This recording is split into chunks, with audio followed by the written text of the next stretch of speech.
Since this online thing is prevailing, could we give the mic to Mr. Irumba here? Thank you, my brother. Good morning, ladies and gentlemen. My name is Media-Irumba. Now, the thing is that I'm discussing this issue with two hearts. One is that I'm a Pan-African. I am the founding speaker and chairman of the Pan-African organization. That actually champions the African families globally, not just Uganda. And number two, the other act that I'm putting on is that I'm the president of Independent Online Journalists Association in Vulgar, an association that tries to organize the online media. The third part I'm putting on is that I'm the CEO of the SPA Uganda and Detective Museum. So I've been quite around these issues. Number one, I want to appreciate UCC for providing this environment to have a discussion, especially a discussion where there's nobody trying to fold hands to beat the other, but they're trying to reach a solution for a very big problem that if it is not handled at an early stage, it can actually eat us all. The person who is selling pornography and the person who is consuming, all of us shall be eaten. But let me begin with Media Council. All of you are now your online, all of you are netizens. You go to your online, you Google the Media Council of Uganda so that we can read together. The Media Council of Uganda was established by Section 8, Clause 1 of the Press and Journalism Act, Cap 105, and charged with the regulation of the mass media. The objective of the law is to ensure the freedom and responsibility of the press. The freedom, please underline that word, freedom. Membership of the Media Council. Under Section 8, Clause 2 thereof, the Council membership is drawn from members of the public with an impeccable record as follows. Number one, the Director of Information or a senior officer from the ministry responsible for information, who is also the Secretary to the Council. Number two, two distinguished scholars in mass communication appointed by the Minister in consultation with the National Institute of Journalists of Uganda, in brief call it NIJU. Number three, one representative nominated by Uganda Newspaper Proprietors and Editors Association, call it UNEPA. Number four, four representatives, of whom two represent the electronic media and two represent NIJU. I will stop there. My question, do we have NIJU that now should send representatives to Media Council? Number two, the Minister of Information, if he has actually been appointed, have you been people consulted? So is the composition of the Media Council, before we go to what it's supposed to do we have a Media Council, a legal Media Council? Do we have it, comrades? Before we do any other thing? Because after we have had it, constituted it constitutionally legal, now we give it its roles. So before we blame a lot of people here, we are doing this, but is the person supposed to regulate you in place? How has it been put in place if it's there? So I leave that to UCC. Part of the problem is the absence of the Media Council, and it should not just happen, but it should be constitutionally constituted. Legally, with the NIJU, I don't see the NIJU. Now, as a Pan-African, I don't believe that what you have been doing in your bed should come with the public. I don't believe it. That does not mean need any law. It just needs understanding that why do you think God created private parts and other parts? Why? If you have private parts and then you have other parts, why did God call this a private part? Because there is no problem. The moment you come in Vulgar and show us your private parts, you have a problem. That does not need UCC. First of all, it needs your mother and father. How did they bring you up? child would be groomed by the entire community. Is it happening?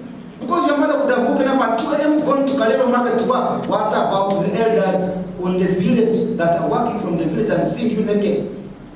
You people who manage TV media, radio station, TV station, how can a Shifra song bypass the productions man? I don't know what is, I'm forgetting his name. Programs dialect. How? That does not need UCC. No, it doesn't. It doesn't need UCC. Why are you giving people a lot of work really for yourself? You are working naked, then you are calling UCC so that they do what to you. So then, why are you a human being first of all? Why?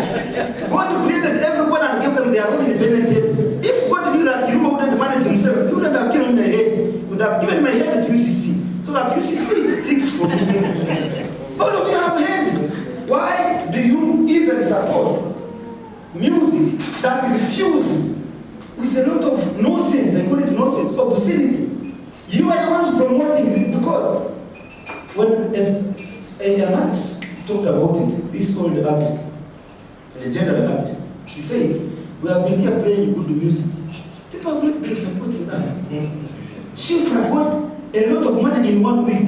Shifra here, the player of that song. In one song, he has got money that other artists have never got in 100 years. You have promoted, sometimes I don't mention names, but you know, the female top ladies in this country, the female who are the commanders of walking naked, singing obscene words in music, and that's what we enjoy. Now, the moment we enjoy and it has power play on media, tomorrow is going to sing another one. But if all of you ignore that song, she will not sing the same song tomorrow. So it begins with you people, are you crazy? Thank you. Thank you. Thank you. I want to respond to the issue of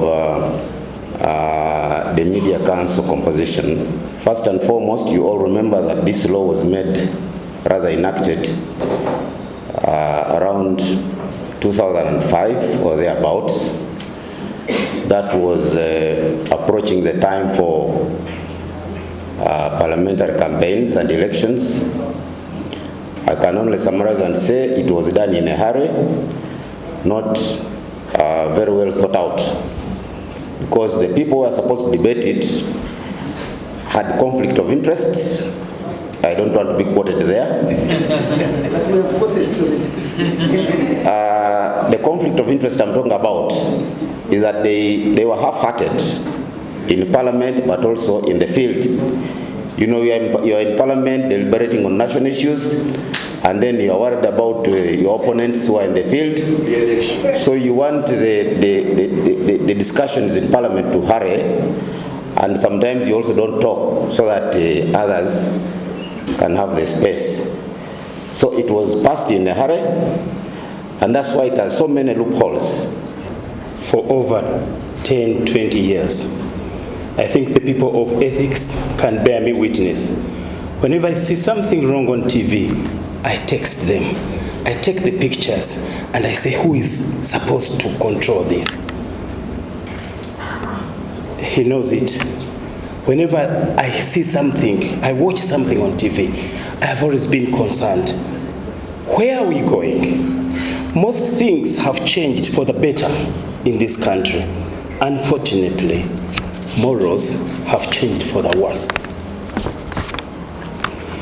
The cause. I didn't want to bring it up, but my brother there, Mr. Irumba, brought it up. Bad upbringing. Yearning for overnight fame. Lack of genuine talent. Impatience. Abnormal lust for money and fame. No one cares. Even the would-be concerned bodies. I've tried to contact as many bodies as possible about this. Some of us constantly warn on such and even clips and adverts. You can bear me witness, some adverts, I won't mention them, very immoral, they run on the TVs. As Ugandans, we have lost Ubuntu. As long as we are looking for money, are we minding about the next generation? It is in Uganda where you find someone who has posted nude photos and she's given an interview on TV stations. I agree. Please, broadcasters, as long as we are looking for money, let us think about our beautiful pearl of Africa, Uganda. The people there influenced by what is shown on TV. 90.2% they believe in what you broadcast. Can we please have a sieve? And then in the broadcasters, when it comes to the presenters, please train the presenters. Let us have trainings for the presenters. You can find a presenter who calls you for a program, and then you're talking about something, a national important thing, and then he drives you to something very, very, I don't know how I can't mention. They are not focused.